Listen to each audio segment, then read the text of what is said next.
Today, we're diving into the world of DIY plumbing to show you how to fix that pesky leak in your hose bib once and for all. First things first, let's identify the culprit.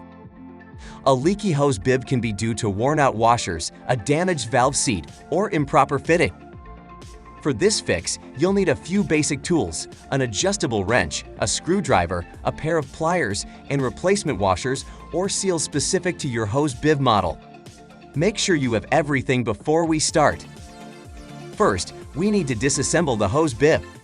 To start, turn off the water supply to your hose bib to prevent any water mishaps. Next, use your adjustable wrench to carefully remove the packing nut. Pay attention to the order and orientation of the components as you disassemble. After removing the packing nut, inspect the washer and the valve seat.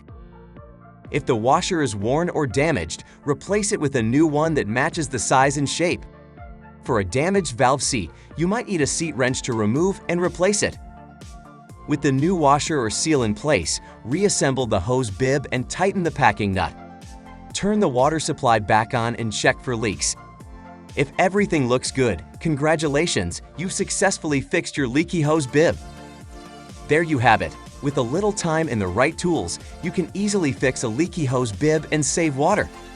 If you found this tutorial helpful, don't forget to like, share, and subscribe for more DIY tips and tricks.